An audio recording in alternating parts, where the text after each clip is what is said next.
Some people say that jazz has the best ballads, except maybe Chicago. Chicago has some good ballads. So let's talk about some tips for how you can play jazz ballads like a pro coming on up.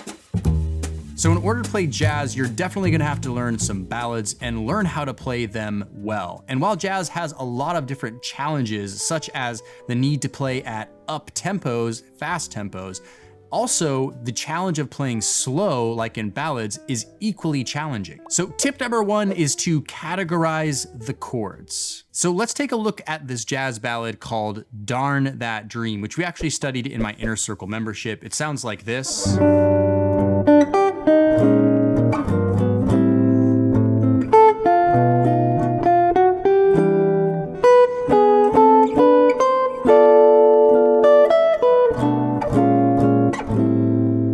First thing that you're going to notice is there are a ton of chords in this jazz ballad. I mean, it's kind of a little bit dizzying when you look at this chord chart. And since ballads are moving very slowly, they tend to have a lot of chords, and a big challenge a lot of people have is simply memorizing what those chords are. So it's important that you learn to categorize chords appropriately and not think of them as individual entities. For example, we see that we're in the key of G major, only one sharp, and we actually start with the one chord, which is G major 7. Then we go to a B flat minor 7, E flat 7, before arriving at this A minor 7, which is the 2 chord. But the chords that I'm really paying attention to is, again, this G major 7 and this A minor 7th chord. And then looking forward, this 6th chord right here, which is the E minor 7. These are what I call resolution centers in harmony. So then we look at a chord progression like G major 7 going to a B flat minor 7, E flat 7, arriving to an A minor 7, versus this looking like it has absolutely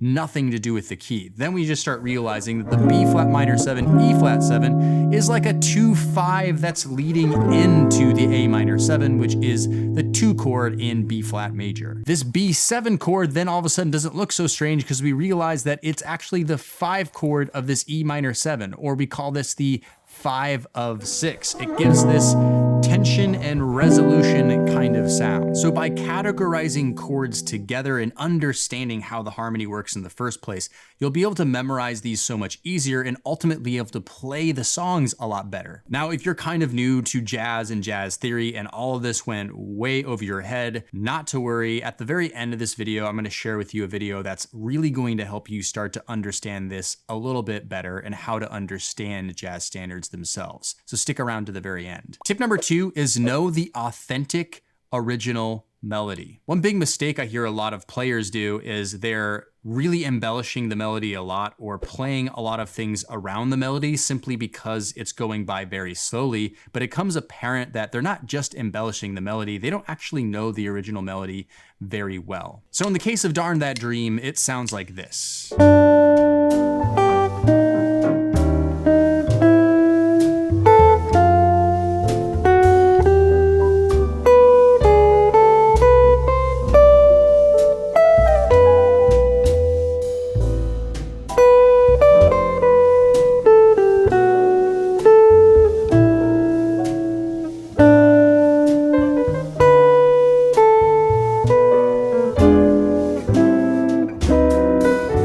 The vanilla plain melody, make sure you know that really well. Now, a good tip if you're having trouble figuring this out is look for Frank Sinatra or vocalist versions of the standard that you're looking for. Oftentimes people like Frank Sinatra are singing the melody perfectly straight, perfectly original. Exceptions to this would be like Billie Holiday. Billie Holiday almost never sings a melody straight, so don't use her as a resource. Although certainly use her as a resource for how to express or embellish the melody. And by the way, if you want a really simple, foolproof process for how to learn the melodies of jazz standards by ear, I have a completely free guide for that called Learn Jazz Standards the Smart Way. I'll leave you a link to that in the description down below so you can have that for help. Tip number 3 is to use the melody to help build your solo. The melody is what really identifies or gives identity or characteristic to the jazz standard or the ballad you're listening to or playing. So if you're to just start improvising and ignore the melody altogether, technically you're doing a slight disservice to the song itself and missing out on a valuable opportunity to use the melody in your solos. So since you know the melody really well inside and out, you can reference it or embellish it or come back to it at any point in your improvisation so that you're hinting back to it. It could go something like this.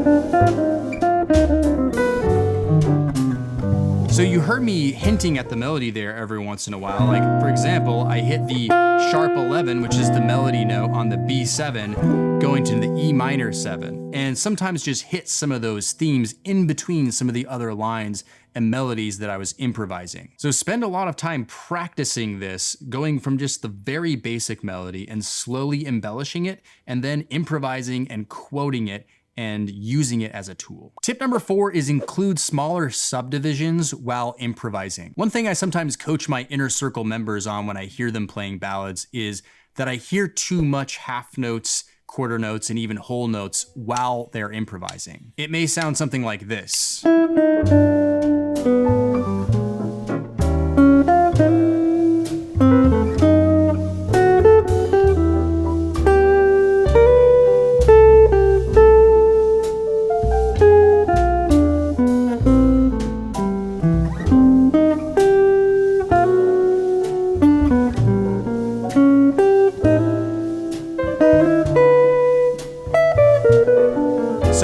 Of space, which is a good thing. Ultimately, we want to build our solos and not just go playing a bunch of notes out of the gate. But we also need some relief with some eighth notes, some triplets, and even some 16th notes like this.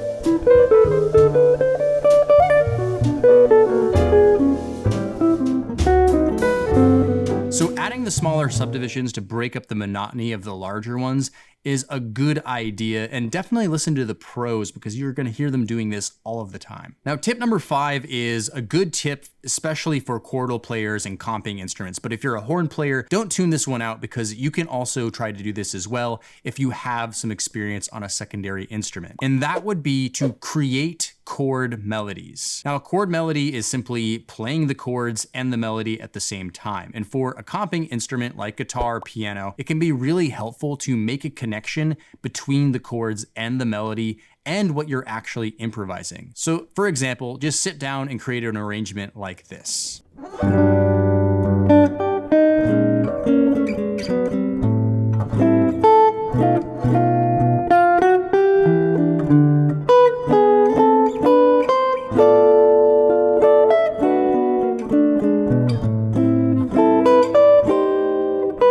So your chord melody doesn't have to sound like an amazing Joe Pass or Bill Evans solo piano. It's just the process of experimenting and going through matching chords with the melody and seeing what you can figure out about the harmony and the melody together. So whenever you're doing a ballad and you play one of those instruments, definitely consider doing that. Now, tip number 6 is once again for the comping instruments, but important for others to hear as well, which is do not over comp. Now, because it's going by so slowly, the temptation for piano players, guitar players, is to play a lot of chords and play as many inversions and spicy chords as they can possibly get their hands on. But the problem when doing that is you can completely forget about what the soloist is actually playing, completely forget about what the other musicians are actually doing, and end up creating a bunch of noise. So what you want to be doing is listen for openings when a soloist is playing. Listen for when it is appropriate for you to comp at all. I once heard Benny Green, the pianist,